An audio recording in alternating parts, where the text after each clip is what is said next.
हम अगर इंडिया से बंद कर दी हमने ट्रेड, हमने ये नहीं ख्याल किया कि उससे कितनी बड़ी महंगाई हो गई।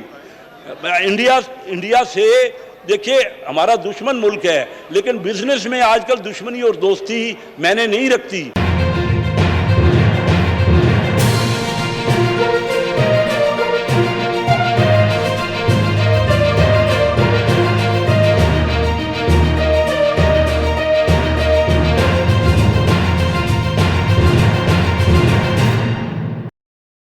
सारे खाने पीने की चीज़ें, क्योंकि हमारे पास पाम ऑयल नहीं है, हम तेल जितना भी है इंपोर्ट करते हैं, तो तेल कैसे महंगा नहीं होगा जब 40% डिवैल्यू हो जाएगा।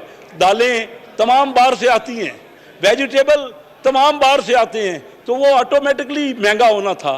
इतनी मैसिव डिवैल्यूएशन करके और फिर इतना रेट ऑफ इंटरेस्ट शुरू में रख के 12-13% और 14%, उस पर तमाम ट्रेड ख़त्म हो गई। फिर जनाब स्पीकर इन्होंने क्या किया, हाँ, इनका वादा था, आप उठा के देख लीजिए कि पीटीआई ने ये कहा था कि नहीं कहा था कि हम छोटे बिजनेसमैन को इनकरेज करेंगे, एसएमई साइट को इनकरेज करेंगे। मैं आपको स्टेट बैंक की फिगर्स दे रहा हूं सर।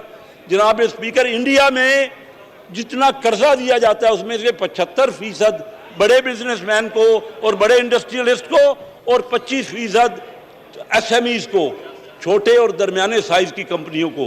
हमारे यहाँ बांग्लादेश में 18% है छोटे बिजनेसमैन को। हमारे यहाँ अगर कुल कर्जे का, हमारे बिजनेसमैन में 90% कारोबारी लोग, छोटे कारोबारी दुकानदार 90% तादाद में लोग हैं, और हमारे छोटे काश्तकार भी उसमें शामिल हैं। उन 90% लोगों को 7% कर्जा है, और बाकी 10% जो बड़े बड़े बिजनेसमैन, मैं उसी में उनको रिप्रेजेंट करता हूं। मैं Karachi chamber of commerce industry का प्रेसिडेंट रहा, मैं रिप्रेजेंट करता हूं। लेकिन यहाँ ये बात नहीं है। हमारी आवाम इस वक्त पिस रही है, जो कुछ महंगाई का बहरान हमने कर दिया है, जो कर्जा हमने डायरेक्ट टैक्स लगाया, और फिर छोटे बिजनेसमैन को कारोबार बढ़ाने के लिए कर्जा भी नहीं दे रहे। ये आपके वादे थे, आप चेक कर लीजिए कि आपके ये वादे थे या नहीं थे कि आप एसएमईज को आगे बढ़ाएंगे। जनाब स्पीकर, एक मैं बड़ी अहम बात आपको करना चाहूँगा। इंडिया ज़रूर हमारा दुश्मन मुल्क है, वो पाकिस्तान को, उसने बहुत ज़्यादा पाकिस्तान की मुखालफत की है और आज भी मुखालिफ है। लेकिन मैं आपको बताऊँ कि जब मैं चाइना जाया करता था बिजनेस के लिए, और चाइना और ताइवान का बहुत बड़ा झगड़ा है जनाब स्पीकर, अपने मफाद के लिए हर कोई आपस में ट्रेड करता है। इस वक्त चाइना ताइवान को कहता है कि ताइवान मेरा हिस्सा है और हर सूरत में ताइवान को हमने लेना है। लेकिन जो इस वक्त सबसे बड़ी ट्रेड है वो चाइना और ताइवान में हो रही है। हम अगर इंडिया से बंद कर दी हमने ट्रेड, हमने ये नहीं ख्याल किया कि उससे कितनी बड़ी महंगाई हो गई। इंडिया से देखिए हमारा दुश्मन मुल्क है, लेकिन बिजनेस में आजकल दुश्मनी और दोस्ती मैंने नहीं रखती। अगर वहाँ से मेडिसिन जो आती थी वो हमने 4 गुना यहाँ मेडिसिन के रेट कर दिए। अगर वहाँ से जो वेजिटेबल आती थी तो वेजिटेबल महंगी हो गई, और वही चीज़ें इंडिया से अब ईरान की मार्फत, इंडिया से अफगानिस्तान की मार्फत, वही चीज़ें दुबई की मार्फत, वो चीज़ें पाकिस्तान मंगा रहा है। मुझे ये बताइए कि महंगाई कैसे ना हो, इनको कोई समझ नहीं है, शऊर नहीं है। ये इनकम्पिटेंट हुकूमत है, और ये इनकम्पिटेंट हुकूमत जब तक ये मशवरे नहीं करेगी, ये लोगों से सही आइडियाज़ नहीं लेगी, ये किस तरह मुल्क की इकानमी संभाल रहे हैं। हमारा मुल्क देखिए, मैं आपको जनाब स्पीकर बताऊं कि 1900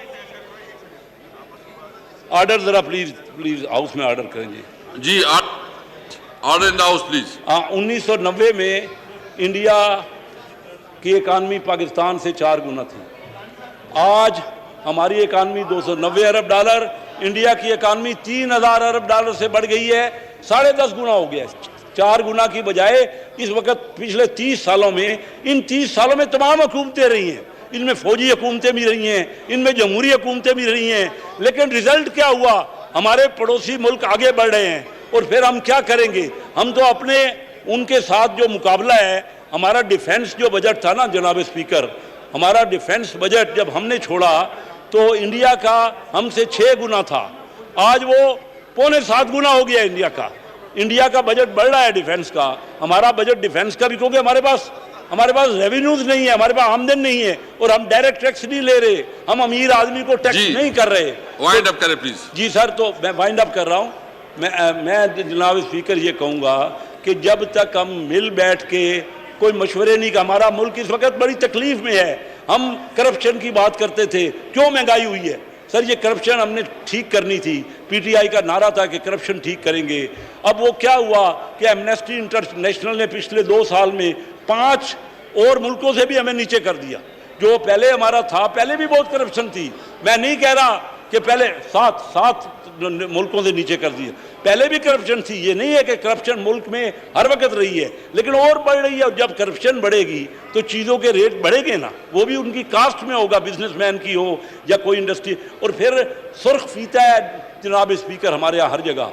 कोई इंडस्ट्री किसी ने लगानी है उससे पूछिए। मैं आपको बताता हूँ कि जापान, मेरा कोरिया, साउथ कोरिया से फॉरेन इन्वेस्टमेंट मैंने करके यहाँ पे जॉइंट वेंचर लगाया। हमारे पास जब कोरियन या जापानीज आते हैं तो वो कहते हैं जनाब स्पीकर आपके मुल्क में सुर्ख फीता है, कोई चीज़ कोई फाइल आगे नहीं बढ़ती।